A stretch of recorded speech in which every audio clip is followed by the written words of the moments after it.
I think I'm a very business-oriented person. Like for me, it's all about the numbers. I feel like I look at the numbers, and if I feel like they aren't good enough or what I want them to be, I'm just like, okay, I need to buck up. You know, that validation where someone you don't know and they tell you that they are using the app, that is like a motivation for me to wake up the next day. You know? Today I'm joined by two very, very special guests. I have Mohit Mehta and Maan Jetley. Introductions are a little overrated. Considering you all are both startup founders, why don't we do the most startup founder thing ever? Why don't you all both start with your elevator pitch? Sounds good. So my company is One Side Taxi. We're into outstation car rentals. And the USP of the company is that if you're traveling from one city to another, we don't charge the return fare. And this was a very predominant practice in India till a few decades back, where this was really expensive. So while we've reduced the prices for travelers across the country, we've actually increased the scope of business for everybody. Because you have cheaper cabs, more and more people are traveling by cabs. So that's been the focus of the business. And we've also pivoted to now a model where we are focusing a lot on corporates who are able to get consistent quality service, which is something they're missing out on with respect to a lot of large scale enterprises. So that's the state of the business right now. Wow. What about you, Maan? So basically, Luzo is like a marketplace. We are an aggregator for premium salons, spas, skin clinics, dermats, and anything beauty and wellness related. So you can book. We have a mobile application. You can book through the app under 30 seconds. You get a confirmation from the salon. You avail the services, pay through the app, and get a discount. So basically, it's like you had to call earlier. You can just do it through an app under 30 seconds, pay, get a discount, and come home. Wow. That's lovely. So, Mohit, you're a sole founder, right? Yes. And Maan, you So have... basically, I have co-founders. They Yeah. two are like my very good college friends. I handle the operations completely. My another co-founder, he is a CFO. His name is Nikhil. And my CEO, his name is Anurav. So he handles the tech and the product and the team.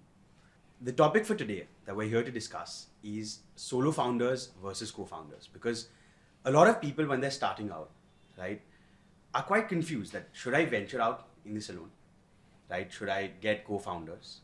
What kind of businesses require co-founders? And we're here to talk about that, Yeah. right?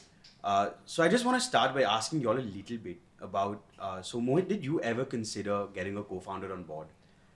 I did quite strongly. So actually, when I did start out, I had a cousin who was working with me on this, and but then he dropped out a year later into the business because it so happened that our styles were very different in terms of working, and we then also came to the conclusion that the business would be better off if I was handling it alone rather than the two of us having constant conflict. So that's actually been a lesson for me with respect to that angle of it, that because either your styles are aligned and you're able to work together.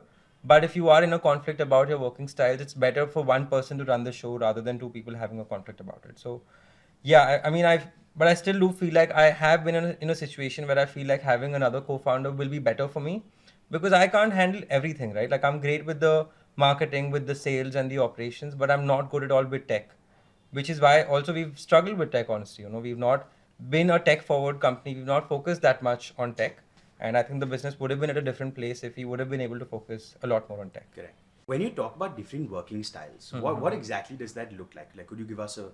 Yeah, right. I mean, so for example, I was very, I'm a risk taker, right? So in terms of increasing our profits, in terms of optimizing our operations and everything, I was much more in favor of taking risks. That meant working a lot harder, working a lot later, because in terms of our one-way trips that we were doing, if the trip is next morning at 6 a.m., if I decide to allocate a driver today at say 10 a.m., I'm not going to get the best price. The best price that I get is when I have that driver at 11 p.m. who's desperate to go back home, right? So for example, if it's a trip from Bombay to Ahmedabad and the driver, if I try to allocate a driver at 10 a.m., he's not as desperate to go back home. But at 10 p.m., he knows that if I don't take this trip the next morning, I have no other option but to stay back in the city for another day. So that's what used to happen, where I would be okay with working a lot later and allocating those drivers a lot later, but he wasn't okay with it because he got married and he had a family life and he had 10 other factors to consider, which I didn't at that time and not now as well. So yeah, I think like that was one of those small anecdotes, right, where it depends on how invested you're in the business versus other things around your life. And that's a call you take as an entrepreneur of like your work-life balance and such thing. Correct. That's very interesting. And Maan, what about you? When we met initially in college, you know, the hustle mindset was so trending. Like, you want to hustle, you want to grind, but directionless. Like, what do we do? Where will we hustle? So, since college we were talking about we'll start something. So we came up, like we used to pen down ideas like since 12th. And then during COVID, because all of this stopped, we came up with this idea of Luzo. So it's actually very good working with co-founders because one thing, they are my friends. So it's very like an flowing conversation. It's very truthful conversation with them. And like there are no like restrictions. Like I cannot not speak my mind. I can say anything to them and it would be the same the next day. So it's good. Like I'm lucky in my case that I'm working with my friends. Correct. So it sounds like you found your co-founder fit before you all had any idea what you all wanted to do. Yes. Right, which is I think a very rare and it's a unique thing to have. Like sometimes I see these siblings who start companies, or a mother-daughter or a father-son, and I think those bonds are so strong when you have close friends, because that actually means that you can go through a lot. Right? But it wasn't that case with you, right? Yeah, I mean, I totally agree with the idea that you work better with co-founders. Just that I didn't have the best coordination with the ones that I had. And like with the sibling also, I feel like I was also working with my sister to some extent for her makeup school. But again, we had very different working styles. So that didn't really pan out in the end, and we figured that it was more important for us to save the relationship than us having arguments about business. But again, I do see that there are other people around the family, or like friends for that matter, where you could work together, but it's important to be on the same page before you get in, rather than starting something and then figuring out that, okay, this thing is not going to work out for one person or the other person later on. I think you touched upon a super important thing, which is having that hard conversation and trying to be on the same page, before you start something, right? And let's take two scenarios. Let's take one scenario where there is a pre-existing relationship. So say for example, let's say today Maan Jetley is starting something with his two college friends, say the same co-founders.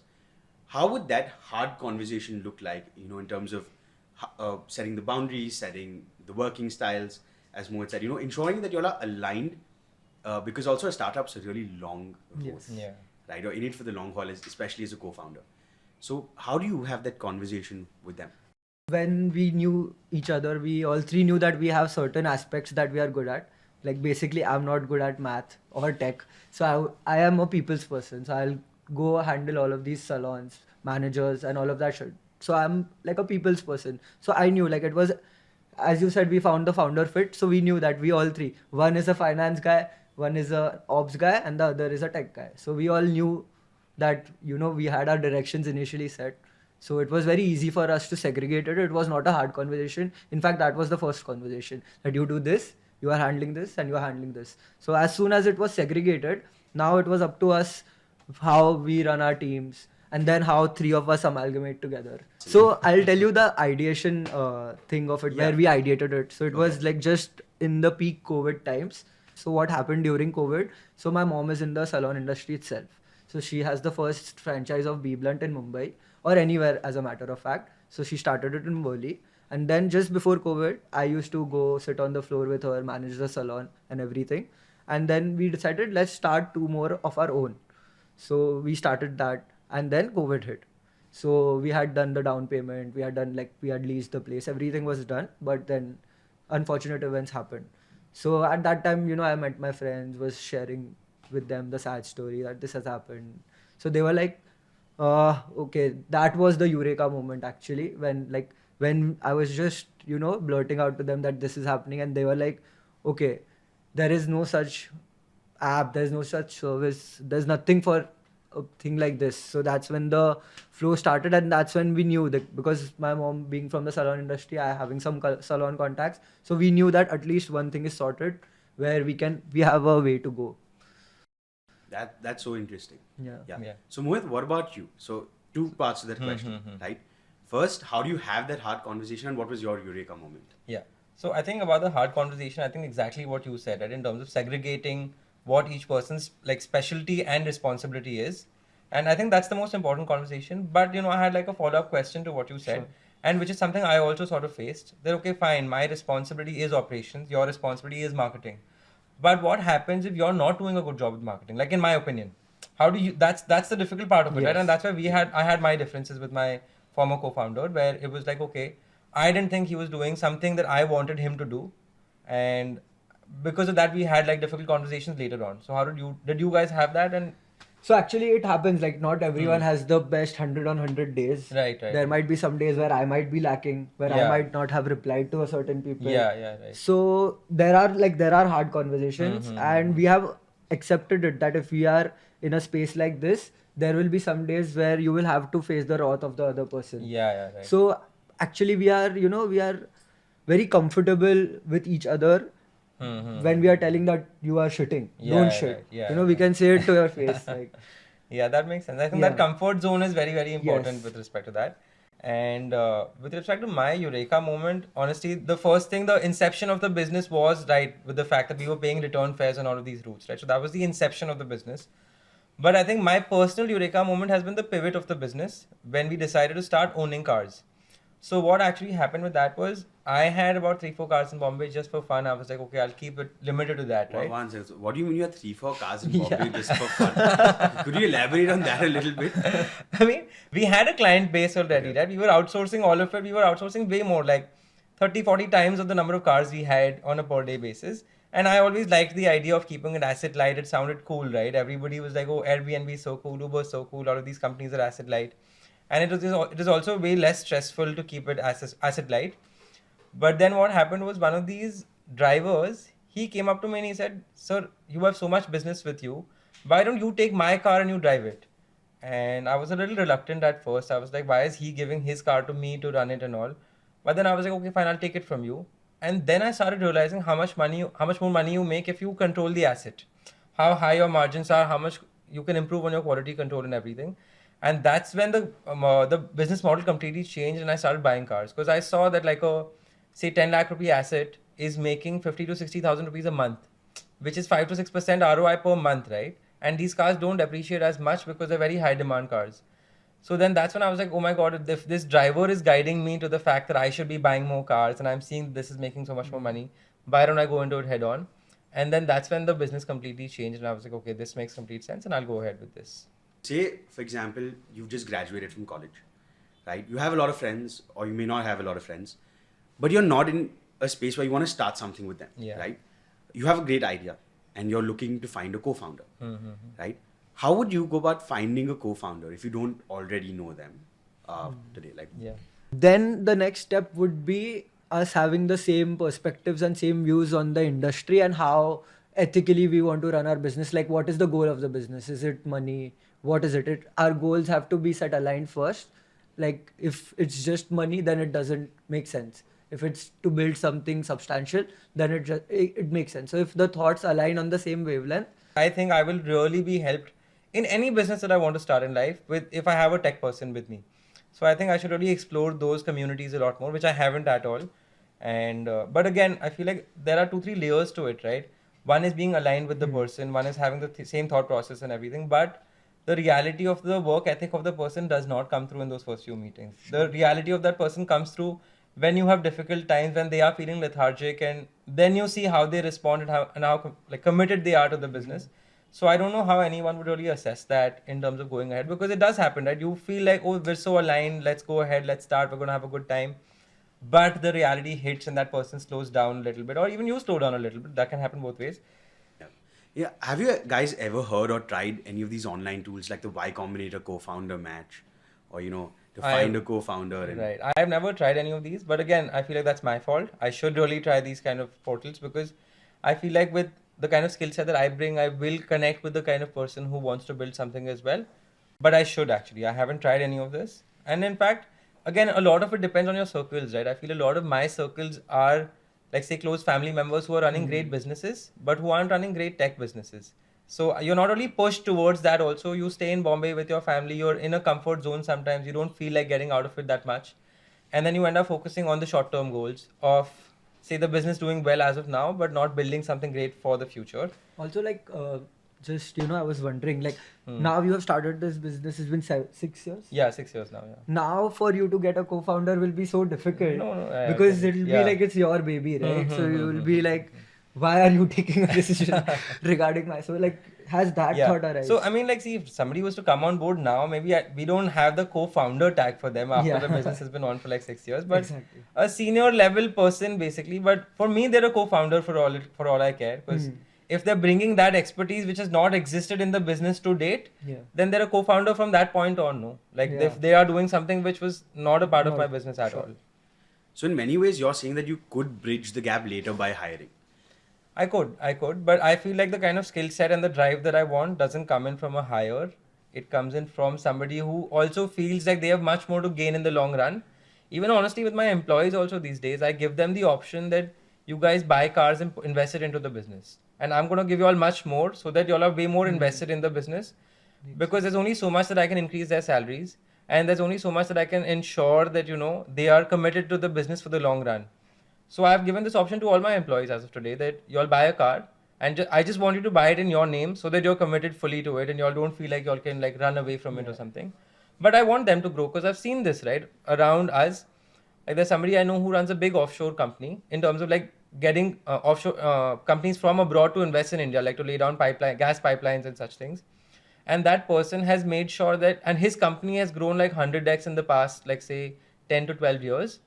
He's made sure that each of his employees has also grown. He's made sure that whatever opportunity he got, he made sure that all of the key employees were given an opportunity to take part in it. And that's what I want to do in the long run. So Maan and Mohit, I mean, I'm sure you all both have had very low moments, right? And I'm sure those low moments look different as a solo founder and as a co-founder. I would say there have been like two moments basically in my entire journey. The first was, as I told you about my co-founder leaving in a year's time, because that time I was like just 24 years old. We had just started the business. And at that time he said he wanted to take a break from it.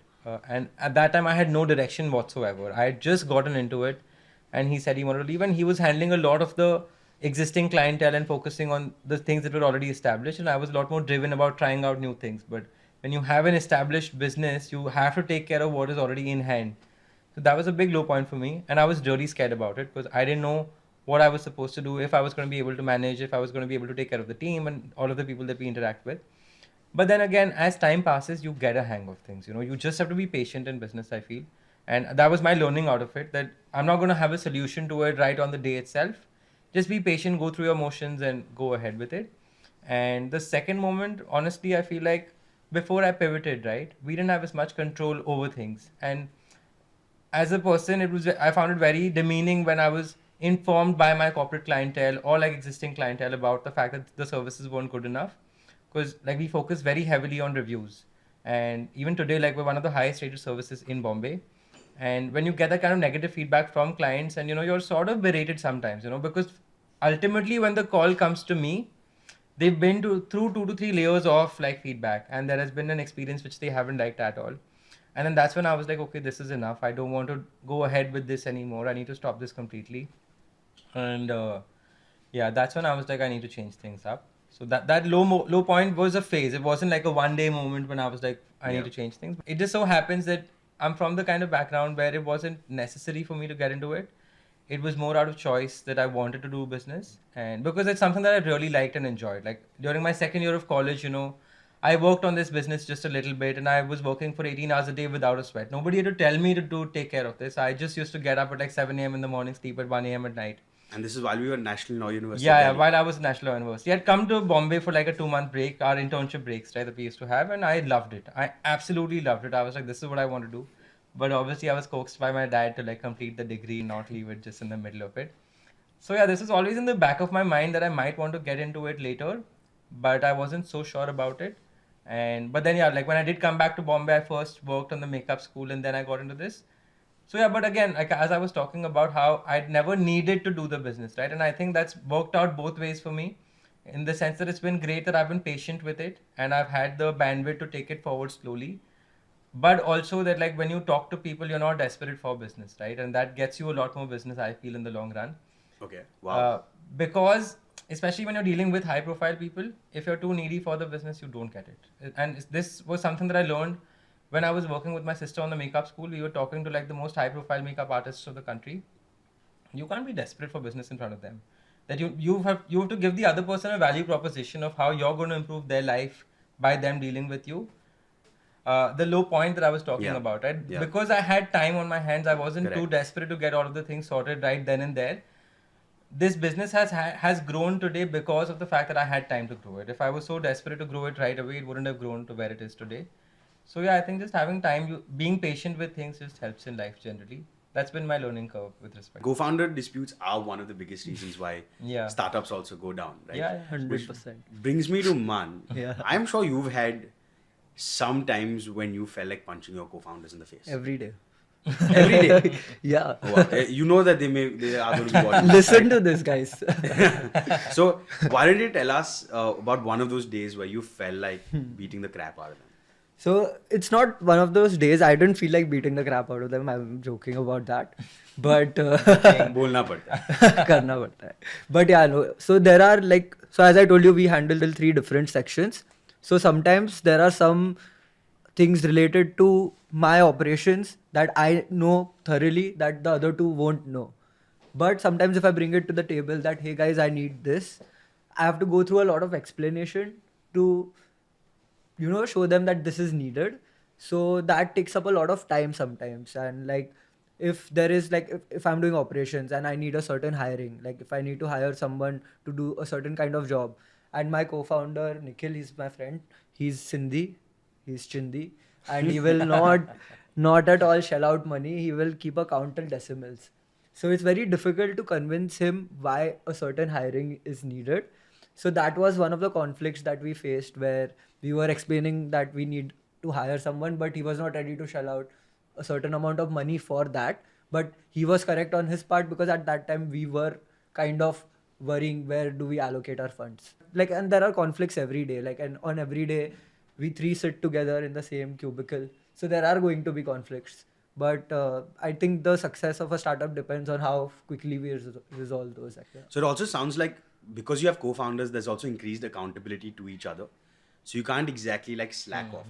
But that may not be there as a solo founder, right? It does happen. I mean, I do slack off sometimes. Yeah. And there is nobody really holding me accountable for that. Correct. But again, I look at it both ways in terms of the fact that there is no undue pressure on me to perform all the time. And I can take it at my own pace, and I'm overall in a happy mental state because I'm doing it at my own pace. And I really value that. But I would also love some accountability with respect to the work. But again, as a solopreneur, you're so driven anyway yourself. You set the bar very high for yourself in terms of being driven, taking things forward. So it comes, I think for a solopreneur, it has to come naturally to you. What are those systems that you use to cope as a solo founder? I think I'm a very business oriented person. For me, it's all about the numbers. I feel like I look at the numbers, and if I feel like they aren't good enough or what I want them to be, I'm just okay, I need to buck up. So it is very simple for me from that end. It's not like I'm doing something revolutionary in the world or creating something that hasn't existed before. What I've realized is I just have to offer a consistent experience to people. So that's just it for me. In terms of being consistent, in terms of the numbers, they need to grow at a certain level. And yeah, with respect to the people that I talk to, I think my dad has been a major source of influence for me. He's a pretty serial entrepreneur. He must have opened about 20 businesses of his own. Oh, wow. He has built a lot of partnerships. Every business that he set up, he got a partner on board. He ensured that he gave them the right terms and conditions to take it forward. And in most cases, he handed the businesses over to those people to run. So yeah, I think my dad's been a major source of influence. And in terms of even building those relations, right? Like I mentioned earlier about giving my employees some stake in the business, or giving them an opportunity to grow along with the business. That was something he did, and I learned from him. So yeah, that in terms of my mentor and my guiding light, that's been him for me. Correct. I wanted to ask you guys. So recently I was reading about a stat, I think it was a YC stat, which said that only 22% of the companies which are funded have solopreneurs, and a very small segment of the companies which are unicorns, are solo founded companies. Right. So I'd love your take on that, whatever you all would like to pitch in. So, I mean, I think we need to delve a little deeper into these solopreneurs as well. Yeah. Because I also happened to read that article, and I was like, okay, a lot of these solopreneurs they're talking about are serial entrepreneurs who've already set up a $1 billion business earlier. So one of those people on the list was Kunal Shah. He set up $2 billion businesses earlier. So I don't think that counts as a solopreneur to me. He's just not taken anyone on board out of choice, that you don't want to dilute as much. And yeah, I do feel like it's important to, if you're building a unicorn kind of business, there are too many things that you have to cover. So it is absolutely essential to get multiple people who are very, very invested into the business with their special skill set that does not exist with that kind of drive as well in the world. So I think it's very important to have a co-founder along with you. But yeah, I mean, maybe there are some people who like to run their own ship and who don't like anyone's interference in things at all, and they feel like they're very good with hiring and people management and so on and so forth. Maybe that's for them then. For me also, if I see something becoming a unicorn, I feel it's absolutely necessary for me personally to have someone around me, because if like my company is still growing and every day I feel like, okay, the work is increasing, okay, I feel the responsibilities are increasing, it's not decreasing day by day, it's just increasing day by day. So at that moment you do need someone to be there around you with, like, that's your safe space, that okay, this person is also doing his share of the responsibility, so I need to do mine somehow. So for me, if we have to reach 8,000 crores worth of value, I will require like someone to hold my hand beside me and come with me to that Correct. line. Yeah. But if I may interject, I mean, I would love to hear your thoughts also on it. Like, since you're a solopreneur and you're taking things forward by yourself. So the way I looked at it is, I'm kind of an entrepreneur in the industry in which I have a pedigree. Right. So I used to be a lawyer, Yeah. a lot like you, and then I decided to do something in legal tech. I spotted a problem in the industry, and right now we're solving for people's problems, Yeah. right? And it's not very tech forward, Yeah. right? And my perspective on this was that if I'm building a tech first business, then I would need a CTO, because I've tried to build some tech, but even dealing with engineers and dealing Yeah. with programmers is not as easy if you're not one, Yeah. Yeah. because they have a different wavelength. There's a different product management cycle. You don't want to be taken for a ride. Yeah. Yeah. You don't know how much development time actually to take, because Mhm. you always promised a certain Yeah, number of yeah. days and it's never delivered in those Yeah, many yeah, days. right. So when I do go into the tech space Mhm, and mhm. when I do go tech forward, I think I will look for a technical co-founder at that Right. point. Right. But I felt at this point I don't need to, so Mhm. I haven't yet. Yeah. Yeah, But that like, was if you were to come across the kind of person who you felt had the right skills, even though you might not need them right now, would you still be willing to get them on board? so. What I would do personally is I would work with them for a bit, Yeah. 6 months, 1 year, And then. right? Because see, if you're going to be co-founders, Mhm. you don't have to make that decision today, Yeah. Yeah. Right. right? It's a long Yeah. road. So you probably get them on board, Yeah. work with them, ensure that your working styles align, ensure that you guys can handle conflict properly. Right, right. So all of the things that we've been discussing about, and then once you're kind of sure, a year and a half into it, Yeah. that's when you have that discussion for actual co-foundership. That basically sounds like you're dating them for a year and then deciding to get married to them. It's a living. Yeah, I mean, look, in Yeah. today's generation, I do believe in like Yeah, that seeing makes somebody complete for a sense. while Yeah, before you yeah. decide to marry them. Right. So yeah, it's very similar to that in Yeah, many yeah. ways. I think, Manvi, would you agree that like having a co-founder is kind of like having a wife? I just spent so much time with them. I think it's like I'll marry them only and at the end of the day. But yeah, like it's very important. Like as I told you, they are my friends. So we have spent years together then to come to a startup. Yeah. But even if I wasn't friends with them and if I needed a co-founder, I would have had the same thought process where I would require at least a year with them to know how they are bad at their Yeah, worst yeah. and stuff like that. Correct. What is the difference between having one co-founder and two co-founders?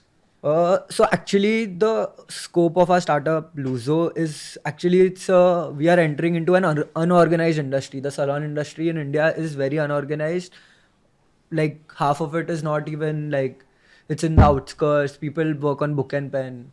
So it's a very unorganized industry, and it will be and a few players have tried this before where they have entered this industry and left it because it's a very people oriented, it's a service heavy industry, there are low margins, so there is a lot of stuff that is involved in this and players have left it. So it was a very difficult industry to enter, and I think we three are the perfect team for this, because it would have not been done with two, it would have not been done with one. We needed these three to handle the sections, as I told you, separately. Like I am personally capable of handling like 6,000, 7,000 accounts, like managers, like all of them, I will be able to manage them. So it's very necessary for them to have that safe space in their head where they don't think about operations at all. They'll be like, I can rely on this person completely for operations so that the other aspects of the business could grow. So I think it's important for me to have three and not even two. Correct. And also, Man, you've raised a round of funding, and I think you all are raising again, right? So how important or what difference rather do you think that, having a co-founder relationship makes when you're raising funds or going to an investor and talking to a VC? So actually, like I was a part of this cohort of 100x VC, where surprisingly we had two people with other startups being solopreneurs also. So Okay. one of them, I will shout out to him, is my friend Praveen. He has a startup called Plug. It's like a opinion trading So app. you're plugging plug? That's good to know. So he was like one of the most inspirational people I have met. Okay, so he's younger than me currently. I'm 24. He's like 22 currently, and he's already built a startup and sold one at the age of 16. Oh, wow. And he has had two more startups after that, which have failed due to a co-founder. And this is the third time he started the same thing solo. So it was, like a very, conflicting thought when I was there that, he's doing it solo. I need co-founders with me. But I realized that some people have like it's naturally inclined into them where they can work solo. For us, we three met as a friend group. We can't work solo. What character traits do you feel? Because you had mentioned about your friend Praveen, right, who was brilliant as a solopreneur. So what character traits should someone introspect and think about to determine whether they'd be better off as a solo founder or as a co-founder? So these traits being that one of them being very strong-headed, like you need to be very sure with your decisions that this is correct. Because like I am very unsure. Like me as a person, I'm very unsure. Sometimes I have conflicting thoughts. So that's why I think that is one trait where, I could lay out different 5-6 thoughts and they could be on the table and then we could pick from one. But with a solopreneur, I think it's very necessary to have that direction in mind where you will be able to, like if this is like not ponder over decisions a lot. Like if something is decided in your head, you go ahead with it. The second is if you know that you are a horse for the long run, like that's a character trait. You need to know that you have the mental stability to run a startup. But like a lifespan of a startup, successful startup is minimum 7 to 10 years. I think you will get your exit after 7 to 10 years. So you need to be ready to face any challenges that come during that long period of time. So you need to be dedicated for a longer period of time being a solopreneur. Yeah. Mohit, what about you? What character traits do you think you have which made you decide that going solo was better? In terms of how your relationships are with the people around you, for example, I am not somebody who likes being asked a lot of questions about a certain plan of action that I'm taking. I have that conviction about my actions, my decisions, right? So what you said, right? You have that kind of conviction. And, in one of these conversations with my dad is also something I realized where he said, you don't like being asked these questions, right? So there was an opportunity to get funding into the business. And then he told me, but wait, it sounds fancy, it sounds glorified, but these are the kind of things that you have to go through. And so I feel like you should analyze your relationships with the people around you and how you are as a person when you're deciding whether you want to go ahead or not. Yeah, that makes a lot of sense. And this is not the first startup that you thought of or had, right? Yeah, right. So what was the previous one? Do you mind telling us a little bit about that? So I wouldn't say it was the previous one. It was in the course of running this business. Okay. So there were certain challenges I faced with respect to payments. And you were to really follow up in India for payments, right? So I wanted to build something around that, profiling for businesses so that you could decide whether to deal with somebody or not. And it sounds very cool to talk about. It sounds like a problem that a lot of people face. And I love to talk about this problem to people for the next 6 months. I built something also around it. And then I read about this term called mental masturbation, where it was like, okay, some businesses are so cool to talk about, but they're very difficult to execute. So you need to take your call in terms of something that is viable in the long run or not. And I had this inflection point, right, where I had started feeling that, okay, One Side Taxi is a car rental business. It was sort of looked down upon by some people, where I was told that, oh, what are you doing as a lawyer in the car rental field and all? This is a taxi service or whatever you're running. And I had my low point with respect to that also. But having actually tried to start Credible, which was the payment profiling platform, and that did not succeed, I realized that, okay, I need to look at the numbers. What is something that is sustainable in the long run? What is something that gets the job done for me? And I think that was the call that I took, and that helped me have a deeper understanding about business also. Like, okay, some things are cool to talk about, but they don't really head anywhere unless you're like fully committed into it for like a very long period of time. Yeah. For us also, actually, because we were entering into a very women-centric business, it's like like a salon business. So it's majority 70% of the audience that goes to a salon is women. So when we were approaching investors, and a lot of people in the VC world sadly are men. So it's not a good thing that they are men, but it's like it's way how the world works. So they are men, and we have to explain this idea to them, where they are like, they have this one loyal barber who they go to, spend $200-300, take a nice face massage, neck massage, everything, tip him $50 also, and go home. So, and they will never get this idea where who will change salons, who will try a different salon. They were not very aware. They were like, what, this is not going to work. So for them it was like a nai business, a barber business, which sounded uncool. So we also, were facing this issue where we were like, really, like, will the VCs give it enough attention? Because in the VC world, this business is actually looked down upon. Because there have been players who started this, didn't work out, very operational heavy. So they tend to foray away from it. They don't want to come near a business which is very operational heavy. So that is why we also faced this thing where it sounded uncool, but we couldn't care less actually. We were like, we have our focus ready, and I think let's surprise, like, it's even more fun to, surprise people when they think it's not going to happen. I think it's better for that thought to exist, because then we work harder. Correct. I mean, so what gave y'all the conviction, like, and both of y'all, that this is what I'm doing, this is what I'm going to do, and I'm going to kill it at it? Because I'm sure when you're starting something new, there are a lot of naysayers. Yeah, right? Absolutely. Everyone, like, who we pitched the idea to, said good in the start, but then after saying good, there is a but with ... and there are 5-6 points which are against it. So everyone that we gave the idea to, we got the negatives. We didn't get disheartened by the negatives. In fact, we noted down that why these people think this is not going to work, and let's prove those points. Like, if you think this is not going to work because of this, let's study why this is not going to work. So basically, Purple is like a brand like Nike and everything. They started an app like this, and we studied what went wrong over there. And like, there were a lot of naysayers, like investors, even like our parents were like, are you all sure you are going to do this? But I think the determination was very strong. Yeah. And I think for me, there was no point about getting external validation, right? I was not looking to raise funds. I was doing it for myself.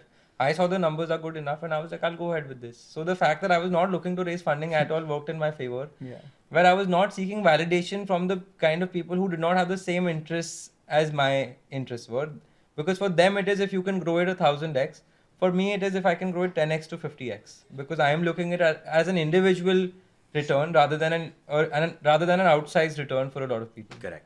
So Mohit, if I may ask, is it true to say that as a solo founder, you should be ready to not externally fundraise for a while? You should be open to run it as a lifestyle business for a while before you think of scaling it up? No, I wouldn't say that, because honestly, it depends on the nature of business and also your positioning in life. Like what you're expecting to get out of the business, how much bandwidth you have to wait to get some return on the business. So, I think like you can't say that. Like, this business also actually is quite capital intensive. If you're owning the cars, you need to put in that kind of money. But I have taken it at a pace where I've not been like burdened by expectations. Like, honestly, none of my cars have been funded by loans. I have actually accumulated the capital first, and then I've invested all of that into the car. So I have no pressure in terms of getting those returns. And I'm also okay with a situation where things come to a standstill like the lockdown. Correct. So the fact that, you're not dependent on other people has really helped me in the business. Correct. I wanted to ask you all, what is the motivation, right, that you all had as founders? And what are the different kinds of motivations that you've seen amongst founders, right? It could be a bunch of different things. Mm-hmm. So initially it was the motivation to just build something, we just were so hungry that we wanted to build something, be it whatever. And then once we found this idea, and then we saw, like people like me just randomly walking, telling someone that I work with Luzo and this and all. So they're like, oh, I use this app. That validation where someone you don't know and they tell you that they are using the app, that is like a motivation for me to wake up the next day. Like that makes me, like, because I know that it is working, it is a market fit, someone is looking at it. And also, when salon owners and managers, they call me that, hey, I've left this job, I need another job. And when they call me and tell me thank you, because of you the sales were high today, plus my team coming in to work every day, that is like a motivation. Initially the motivations were different, but now I honestly go to office every day because my team is over there. I enjoy being with them. There are people who are 18, there are people who are 28, so there is a variety of range, and like I just get to spend time with people, build something together. That's just the motivation. So the money did not cross your mind? Obviously it is there, like obviously I'm doing it for the money, we are all doing it for the money. Correct. Like however I would not like to, it's a necessary evil. Everyone needs comfort, my parents need comfort, I have to earn so that they can have a But nice do you think sleep. money is a valid motivation for an entrepreneur? 500%. You should definitely work. If you don't have money as your priority, then you will not align your business in that way. Correct. Yeah. A lot of entrepreneurs or new founders I've seen also get into it for the name, for the fame, to make something of themselves, to be a somebody. Right? And Mohit, do you want to say something on that front? Yeah, I mean, like, honestly, for me, it, like, in terms of my career path, right? Like, I graduated from law school, I evaluated my career options at that point of time. It was either to get a corporate job, or it was to litigate, or to be like a practicing business person.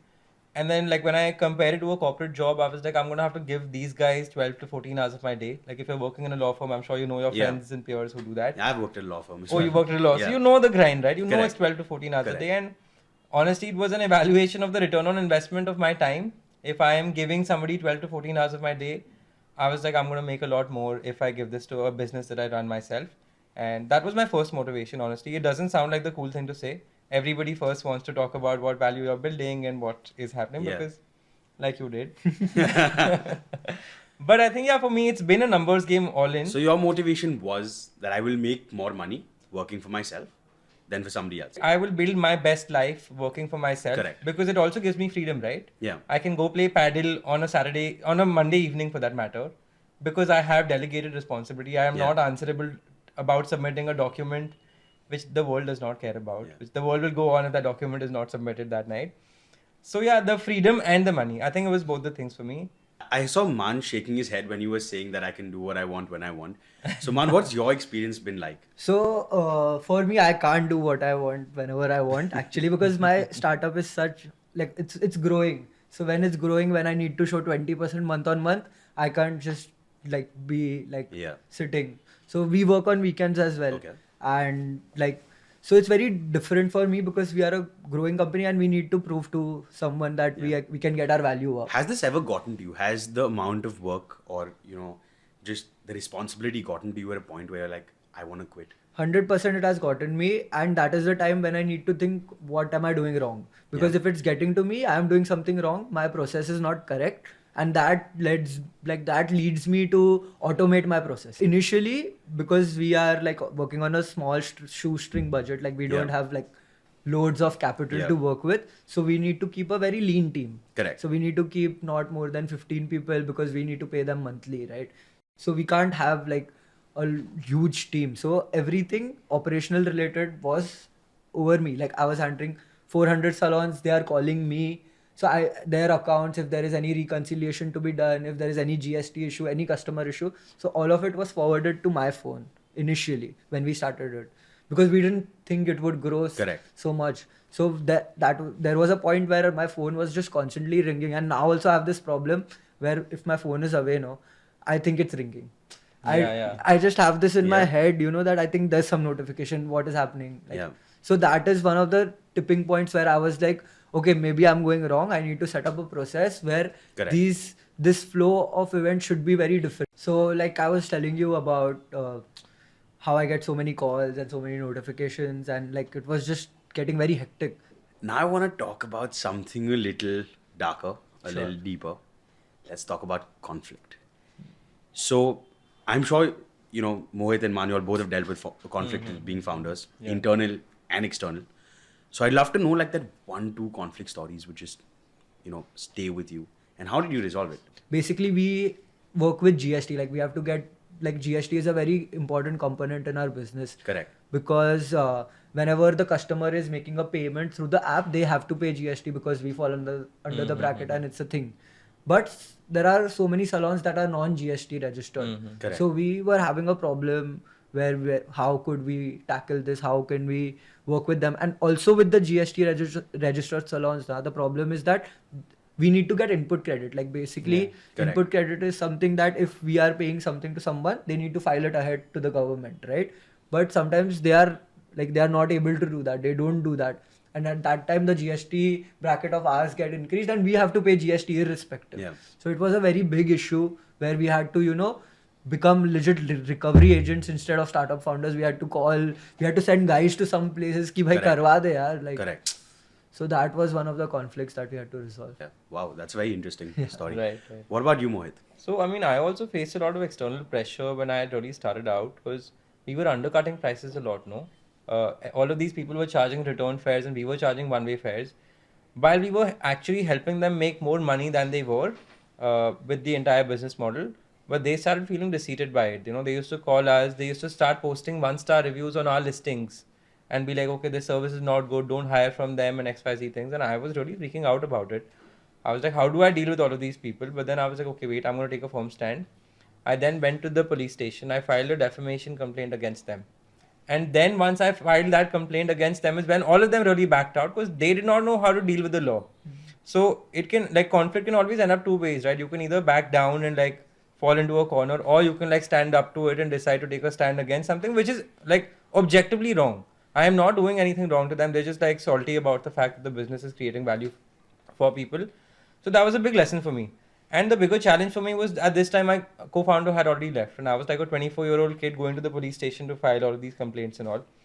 So yeah, that was a big lesson for me in terms of standing up against bullies in business, and this is just the start of it. I mean, I anticipate that in the car rental business in the coming years, a lot of the people who have made it big have had political or police connections to go forward. So I feel like, yeah, this is something that I'm going to need going ahead. And that's where the whole people building skills comes in, because I take a long-term perspective on all conflicts. If there is any pushback from any company on any invoice, and where I feel like even though they are being unreasonable, does it matter in the long run? Does this 10,000 rupee bill matter in the long run? No, right? This trip doesn't matter. Let it be, let it pass.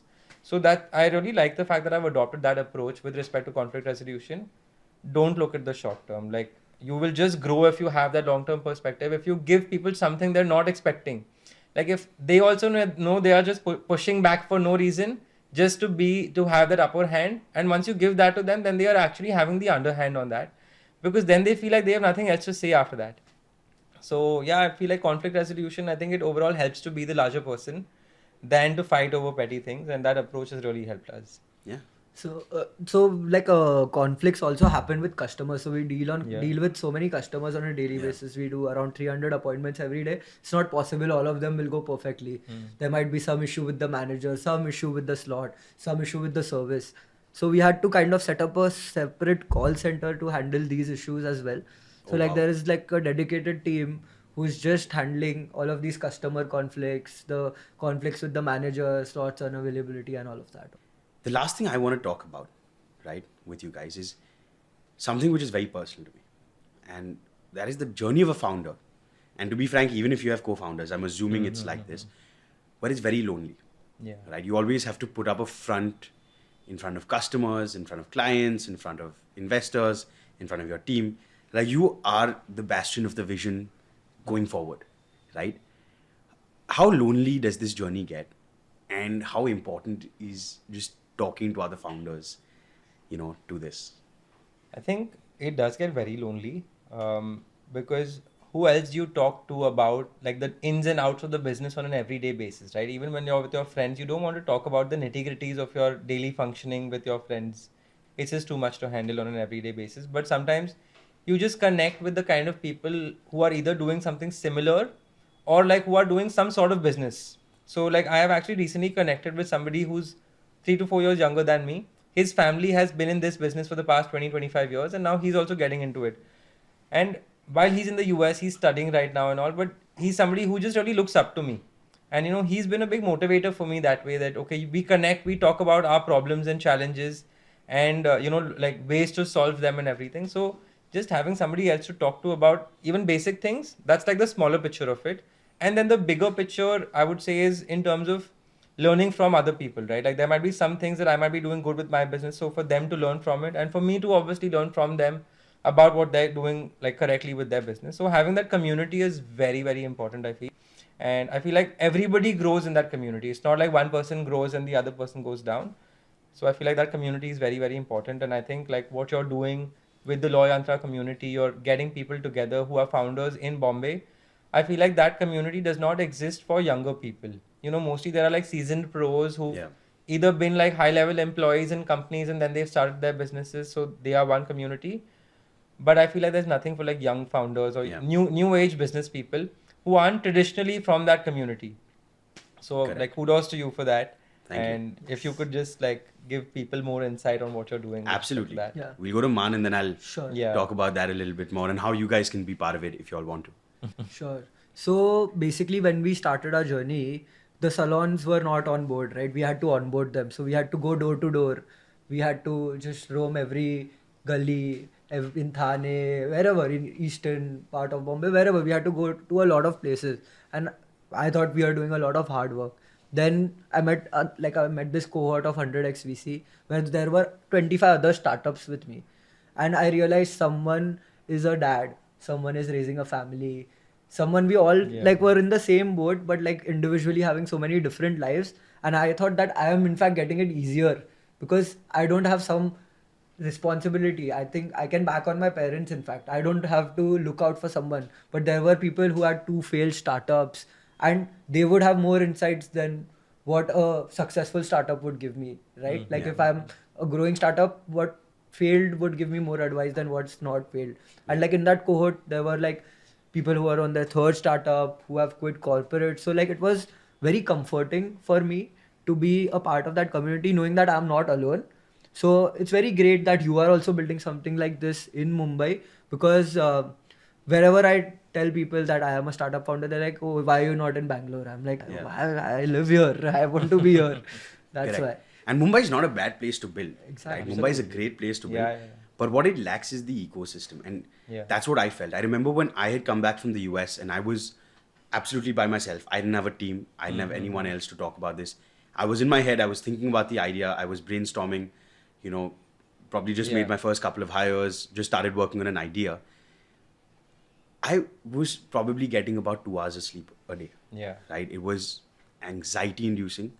I felt so alone.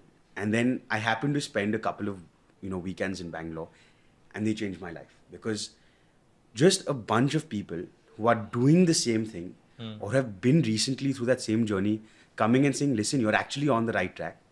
Everyone goes through this. This is very normal, right? It gave me a lot of motivation and confidence to kind of go forward with Law Yantra.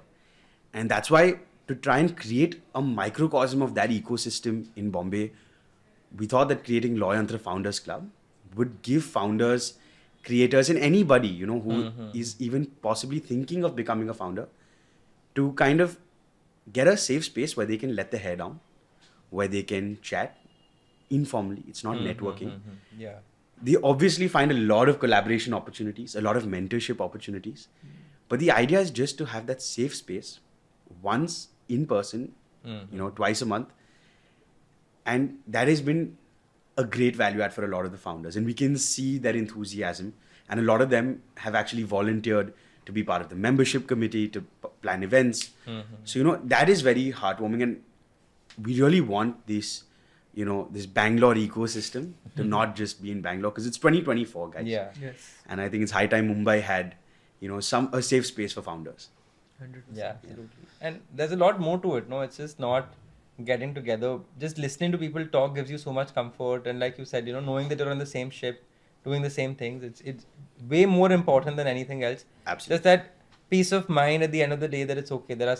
I'm not alone. Yeah. Is very important. I feel. Also, like, you are not like the perfect person that you will know every aspect of your business. Yeah. There might be some issues with performance marketing that you might be lacking that other founders know, right? So there are so many aspects of business that they can teach you about that you have no idea about. Like, it will Absolutely. open so many new possibilities for you.